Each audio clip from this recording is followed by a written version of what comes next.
Bismillahirrahmanirrahim. Assalamu alaikum students.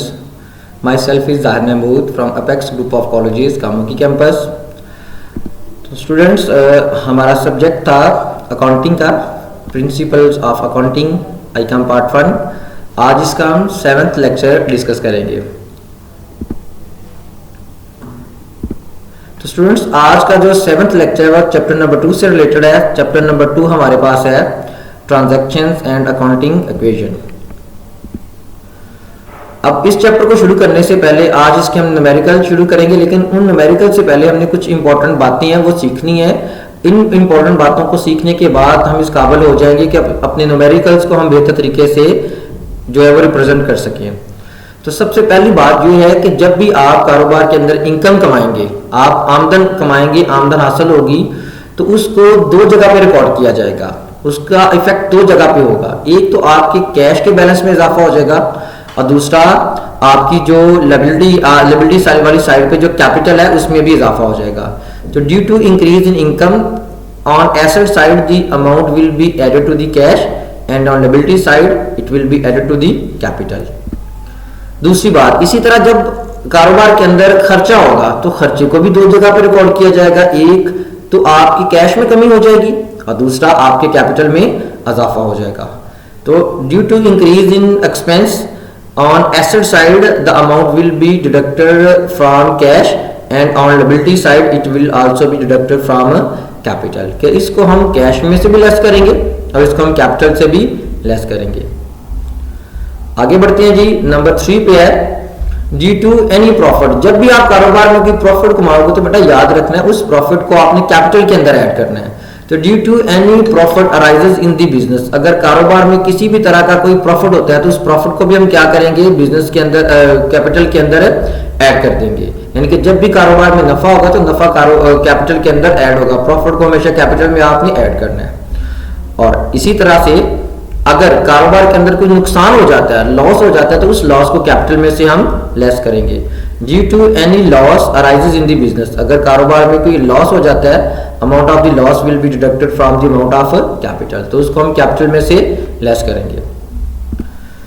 तो आइए अब हम करते हैं इसका क्वेश्चन नंबर 1 सॉल्व.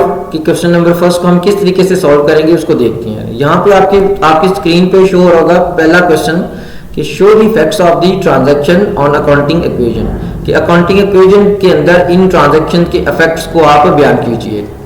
तो अगर सबसे पहले क्वेश्चन को देखें तो हम क्वेश्चन इसका पढ़ेंगे अच्छे तरीके से. और आप लोगों ने भी जब भी क्वेश्चन करना है, कोई भी अकाउंटिंग का क्वेश्चन करना है, तो पहले आपने क्वेश्चन को अच्छे तरीके से अंडरस्टैंड करना है, उसको पढ़ना है, ताकि हमें पता चल सके कि इस क्वेश्चन के अंदर प्रॉब्लम क्या है. सबसे पहले जी mister Ali started business with cash ₹84,000. कि अली ने 84,000 से कारोबार स्टार्ट किया है. उसके बाद जी ही परचेज गुड्स फॉर कैश ₹13,000. उसने 13,000 रुपए की चीजें खरीदी हैं कैश के बदले में. नेक्स्ट ही परचेज फर्नीचर कॉस्टिंग ₹2,000. उसने 2,000 का फर्नीचर परचेज किया है.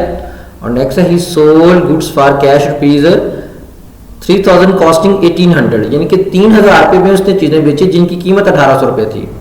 और ही पेड सैलरीज ₹1,200. उसने 1,200 रुपए की सैलरीज पे की हैं. अब ये तो था हमारा क्वेश्चन. इसके बाद हम क्या करेंगे, इस क्वेश्चन को सॉल्व करेंगे. तो सबसे पहले आपने इस बिजनेसमैन का नाम लिखा है यहाँ पे मिस्टर अली. उसके बाद हम लिखेंगे यहाँ पे अकाउंटिंग इक्वेशन कि जो हमने यहाँ पे इक्वेशन बनानी है. उसके बाद हम लिखेंगे फॉर द मंथ ऑफ, जो मंथ है उस मंथ को यहाँ पे रिप्रेजेंट किया जाएगा. और उसके बाद हम इसको क्वेश्चन को सॉल्व करेंगे. और जब क्वेश्चन को सॉल्व करना है तो स्टूडेंट्स आप लोगों ने इसका फॉर्मेट कुछ इस तरह से रखना है कि सबसे पहले सीरियल नंबर, उसके बाद एसेट्स और is equal to liabilities plus capital. पहले अगर ट्रांजैक्शन को देखा जाए तो पहली ट्रांजैक्शन में वो कह रहा है कि मिस्टर अली ने कारोबार स्टार्ट किया है 84,000 से. और जब वो कारोबार स्टार्ट करेगा तो आपने याद रखना है कि इस कैश की वजह से आपके कैपिटल में भी इजाफा होगा. तो जब भी कारोबार स्टार्ट करेंगे, एक तो आपका कैश के बैलेंस में इजाफा हो गया, दूसरा आपके कैपिटल के बैलेंस में इजाफा हो गया. Number 2, he purchase goods for cash ₹13,000. उसने 13,000 रुपए की स्टूडेंट्स चीजें खरीदी हैं. तो बेटा आप लोग जानते हैं कि जब भी आप चीजें खरीदेंगे आपके पास जो कैश का बैलेंस है उसमें कमी आ जाएगी और जो गुड्स है उनमें इजाफा हो जाएगा. तो हम क्या करेंगे, कैश के बैलेंस में से ये 13,000 हम लेस कर देंगे और इसको गुड्स के बैलेंस के नीचे हम ऐड कर देंगे कि ये 13,000 की हमारे पास चीजें आ गई हैं. कैपिटल में कोई चेंज नहीं आएगा। कैपिटल में चेंज तभी आएगा जब नफा होगा, नुकसान होगा, या आप मतलब कि आमदन कमाओगे या अखराजात करोगे। तो हम क्या करेंगे इसको बेटा जी, दोबारा इसका बैलेंस अगर देखें तो आपके पास जो कैश का बैलेंस है वो रह जाएगा 71,000 और जो गुड्स का बैलेंस है वो आ गया यहाँ पे 13,000। कैपिटल में कोई चेंज नहीं आया। उसके बाद ही परचेज फर्नीचर कॉस्टिंग रुपीज 2,000, उसने 2,000 का फर्नीचर भी परचेज किया है। तो बेटा जब हम फर्नीचर परचेज करेंगे तो ये भी हमारा एसेट है, हम एसेट वाली साइड में फर्नीचर को रिप्रेजेंट करेंगे। फिर आपके कैश में 2,000 से कमी हो गई है, जबकि गुड्स में तो किसी तरह की कोई चेंज नहीं आया और फर्नीचर में हमने 2,000 का इजाफा कर दिया और कैपिटल में भी कोई चेंज नहीं आया। तो फिर अगर इसका हम बैलेंस देखें तो बैलेंस में बाकी जो रकम रह जाएगी 71,000 में से 2,000 अगर माइनस हो गया तो बाकी रह गया 69,000। गुड्स का बैलेंस आ जाएगा 13,000 और फर्नीचर का बैलेंस आ जाएगा 2,000। इन सबको ऐड करें तो 84,000 का आपका कैपिटल पूरा है। नंबर 4 पे कह रहा है ही sold goods for cash rupees 3,000 costing 1,800, कि उसने 3,000 की चीज 1800 की चीज उसने 3,000 में बेच दी है। तो देखिए बेटा यहाँ पे कैश में आपका 3,000 का इजाफा होगा, लेकिन गुड्स में कितनी कमी होगी, सिर्फ 1800 की, क्योंकि गुड्स की कीमत 1800 रुपए थी। अब 1800 की चीज आप जब 3,000 में बेचेंगे तो डेफिनेटली आपको 1,200 रुपए प्रॉफिट होगा और वो 1,200 रुपए प्रॉफिट हम क्या करेंगे, कैपिटल में ऐड कर देंगे। जबकि फर्नीचर में हमने किस तरह की कोई चेंजेस नहीं की। हर ट्रांजेक्शन के बाद आप इसका बैलेंस निकालेंगे तो पहले आपका कैश का बैलेंस था 69,000, अब इसमें 3,000 का इजाफा हो गया तो वो जगह 72,000। इसी तरह नेक्स्ट 13,000 का जो आपकी गुड्स थी उसमें कमी हुई है कुछ 1,800 रुपए, तो बाकी रह गया 11,200 रुपए। और कैश फर्नीचर का जो बैलेंस था वो उसी तरह से आ गया। इन सबको जमा करें और 84,000 के अंदर आप 1,200 जमा कर देंगे तो 85,200 आपका कैपिटल हो जाएगा। और ये तीनों अमाउंट्स भी अगर जमा की जाए तो इतना ही आपका कैपिटल होता है।